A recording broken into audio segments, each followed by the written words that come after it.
This is why you should never hide a truth that can burn an entire village. Because once a lie begins to grow teeth, it does not bite only you. It bites your loved ones, it bites your people, it bites your future, and sometimes it calls down the wrath of the sky itself. Once upon a time, in a land before memory, when the rocks were still young and the great rivers had not yet decided the paths they would follow, there lived a man named Nnamdi. What you are about to hear is the story that the elders later turned into a myth. The tale that many now call the day Amadioha came down angry.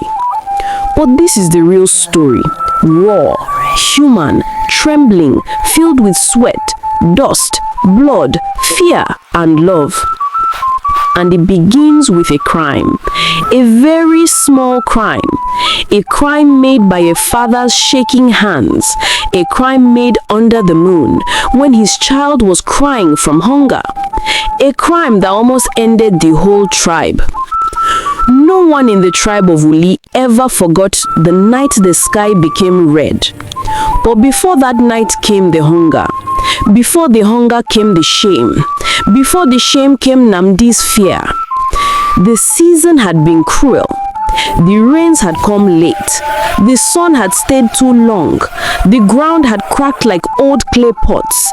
The yam leaves had wilted. The streams had shrunk into muddy scars. Babies were the first to suffer. Nnamdi's infant son, the boy he named Ikenna because he believed the child is the proof of his strength and courage and that he would grow to rebuild their broken world, had grown so thin that even their poor neighbors' kids seemed ashamed to look at him. Every night, the baby cried. Every night, Nnamdi held him whispering, hold on, my son." But hunger does not listen to whispers. One night when the moon was pale and the wind carried the smell of dust and dying things, Nnamdi weighed a decision that shook his entire body. He crept to the communal yam house. He tiptoed to where the barns were, where the sacred harvests were stored. He looked around. No guards, no watchers. He slipped inside.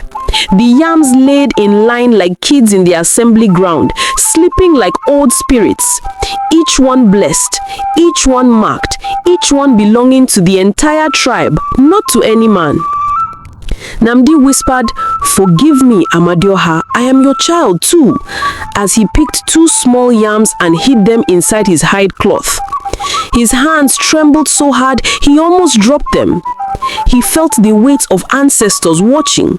He felt the weight of the gods. He felt something worse, the weight of being a father who had run out of choices. He fed the yams to his wife Orieku and their starving child. Orieku did not know he stole them, not yet. But secrets do not sleep forever. 3 days after the theft, the impossible happened. The sky turned red. At first, it was only a faint glow, like embers through smoke. Then it grew brighter and brighter and brighter until the whole sky looked like a burning cloth stretched from horizon to horizon. People screamed, children hid, elders fell to their knees. The warriors covered their faces with ash. Someone shouted, "Amadioha is angry." Another yelled, "A curse is upon us." And Nnamdi felt the weight of the stolen yams pounding in his chest. But the red sky was not magic. It was the work of the sun. A storm far away throwing strange fire across the heavens. The wind carried mineral dust through the air, turning the sky into a red curtain that shimmered like blood. But of course, the tribe did not know this. How could they? They only knew fear. They only knew punishment. They only knew that the sky had changed its face. The drums were beaten through the night. The priestess Udah emerged from her sacred hut, wearing her crown of feathers, her eyes glowing with something between excitement and madness. She raised her staff and shouted, "Someone has angered the heavens. Someone has taken what is not his. Someone has stolen from the gods." Nnamdi felt his stomach twist. He held Oreaku close. He held Ikenna closer. As the tribe was still reeling from the redness of the sky, a new terror rose from the direction of the shrunken village stream. Fire. A fast creeping line of flames slittered across the dry grass like a living thing, pushed by the hot, angry wind that blew beneath the red sky. The villagers screamed as they saw the fire crawling straight toward the cluster of huts. Panic spread. People ran in circles, unsure where to flee. But Nnamdi, bleeding and shaking from the fight, lifted himself and shouted, "Dig a trench, now!" The young men who honored him rushed forward. Guided by his voice, they dug a long, deep channel between the oncoming fire and the huts. Nnamdi ordered them to fetch water from the last pools of the shrinking stream, then to crush the form leaf plants, the ones the women use like soap. They squeezed the ladder into the trench until it formed like a river of white breath. The creeping fire reached the trench, hissed, sputtered, and died instantly, smothered by the cool foaming water. The people gasped, and for a moment, even the flames seemed afraid of Nnamdi. And then, the animals came. The first creature to go mad was the hippo from the eastern swamp. Normally, hippos stayed near the water, but not that night. The red sky confused its senses. Its large bloodshot eyes rolled wildly. It snorted and bellowed, shaking the trees. Then it charged inland, straight toward the village. "Run!" someone screamed. People scattered like broken leaves. Huts collapsed. Fire pits were crushed. Water pots shattered. Nnamdi grabbed his child and sprinted. Oreaku ran beside him. The ground trembled beneath the hippo's weight. Warriors tried to fight it with spears, but the beast was too enraged. It swung his head and sent a grown man flying through the air like a dry stick. The air smelt of dust, sweat, and fear. Nnamdi hid his family behind a fallen tree. But the hippo was not the only creature behaving strangely that day. Giant hyenas, bigger than any seen in generations, prowled into the open, snarling under the trembling red sky. Their eyes glowed with a wild, confused madness, as if the strange heavens had rattled something deep inside their skulls. 7 of them lowered their massive heads and charged toward Nnamdi in a sheer wave of muscle, teeth, and rage.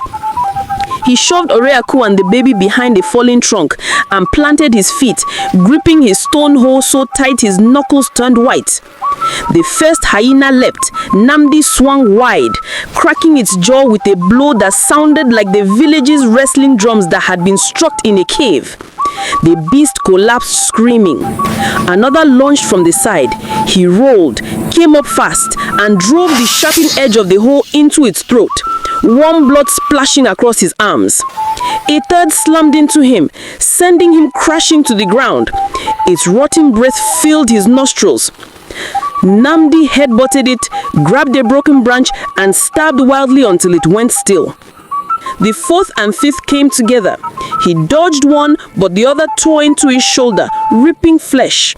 Pain blinded him, but he roared, swung upward, and shattered its skull against a stone. The 6th hyena circled, waiting for weakness. Nnamdi feigned a stumble, then struck low and hard, splitting its belly. It fell with a choking growl. Now bleeding, shaking, barely able to stand, Nnamdi crouched between his family and the last hyena, the leader, ready to give his life for them.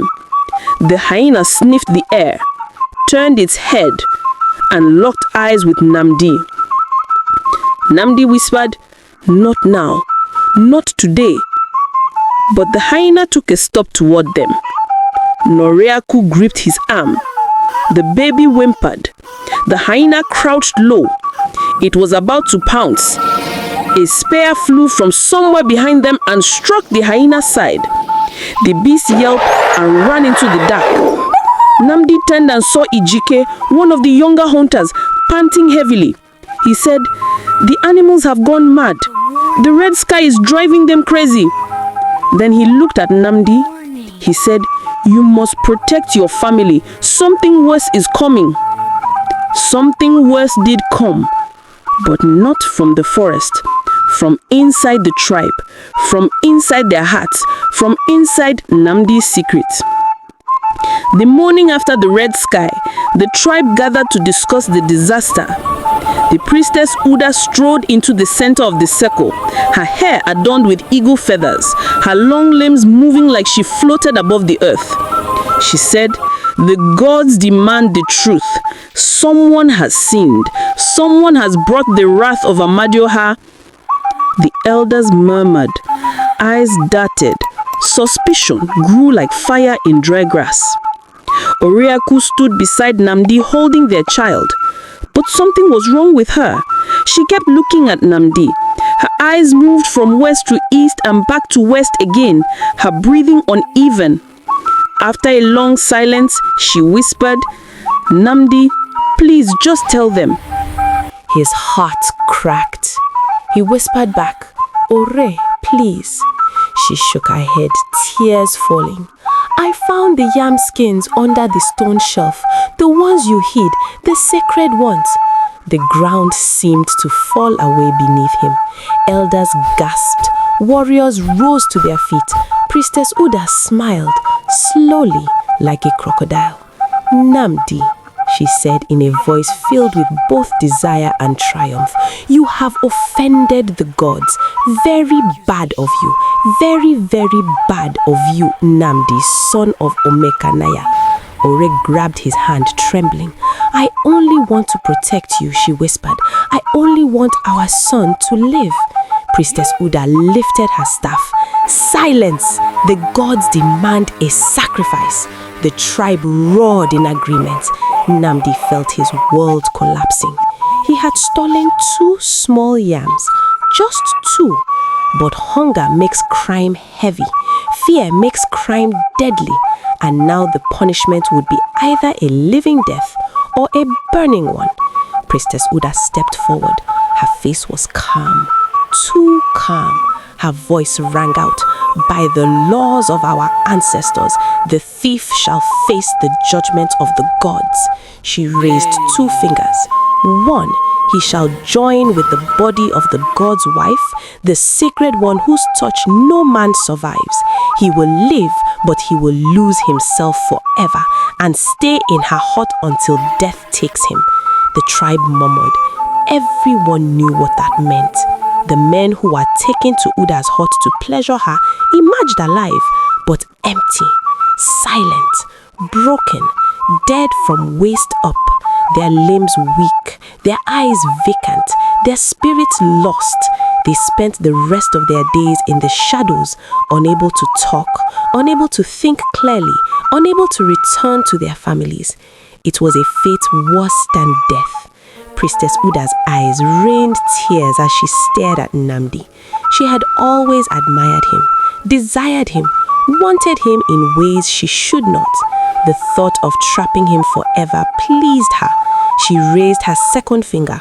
"Or 2, the thief shall be tied to the burning stake. His body shall feed the flames, his ashes shall appease the heavens." The tribe gasped. Fire death was the harshest punishment. No one survived it. Ore fell to her knees, sobbing. She clutched Nnamdi's feet. "Please choose the first one, please. Our son needs you alive. Even if you cannot return home, at least he will know you still breathe." Nnamdi looked at her, at Ikenna, at the tribe, at the sky slowly losing its red glow. He felt something rising inside him, something weary, something brave, something that said, "A man must not crawl when he can stand." He turned to the elders. "I will face the fire." Ore screamed. Even the warriors flinched. Priestess Udah stared at him, heartbroken that he had rejected her gift, but also strangely eager to see him burn. She raised her staff. So be it. The day they prepared Nnamdi for death, The sky grew restless. Coconut oil and fuel were generously applied on his body from his head to his feet. Clouds gathered in twisted shapes. Wind tugged at the trees. Lightning flashed far, far away. The tribe built a tall wooden stake in the clearing. They tied Nnamdi's wrists behind him, bound his feet, wrapped his chest with vines. Ore tried to reach him, but warriors held her back. "Let me speak to him," she screamed. "No," Priestess Udah said coldly. "He walks the path of fire. He has chosen ash over us." Nnamdi's heart ached, but he kept his eyes calm, his breathing steady. The elders began chanting. Young men beat drums and women sang sad songs. Men threw dry leaves into the pit below him. Warriors lit their torches. The flames grew mouth-shaped, hungry. Nnamdi whispered to the wind, "Take care of my son." Then, lightning struck. Not the stake, not the ground. The sky itself exploded with light. A shockwave rolled across the land. The red glow vanished. The air trembled. Solar flares from far away, storms older than any god, burst through the dust-filled sky and shattered the red curtain. Then, as if the heavens themselves inhaled, rain began to fall. Not gentle rain, a heavy, sudden, overwhelming downpour. The torches hissed and died. The flames at Nnamdi's feet vanished. The villagers screamed, "Amadioha has forgiven him!" Priestess Udah stumbled back, confused and furious. Elders fell to their knees, chanting blessings. Ore broke free and ran to Nnamdi, throwing her arms around him as rain washed his face clean. The people shouted, "The gods have spared him! He is chosen! Nnamdi calmed Amadioha!" But Nnamdi knew the truth. It was nature. It was chance. It was a storm as old as the world. Not forgiveness, not magic, just life. Unpredictable, cruel, beautiful. The tribe freed Nnamdi. They lifted him on their shoulders. They sang, they praised, they called him hero. Priestess Udah watched from the shadows with her eyes cold with disappointment. But Ore kissed her husband's forehead and whispered, "You came back to us. You came back." For the first time in many days, baby Ikenna smiled. The rain soaked the earth. The ground softened. The streams filled. Green shoots appeared. Life returned. And the story of Nnamdi, the quiet farmer who stole 2 yams to save his child, grew into legend. Over generations, the truth blurred. People began to say he calmed Amadioha. People began to say he spoke to the sky. People began to say he brought rain with courage alone. But you now know the real story. A story not of magic, but of a man who loved too deeply to surrender. A man who chose fire over shame. A man who faced death not for glory, but for the people he loved. And that is why elders say, never hide a truth that can burn a village. The land of Uli is currently a real place in Anambra State, Nigeria, West Africa. Some of the natives still worship Amadioha.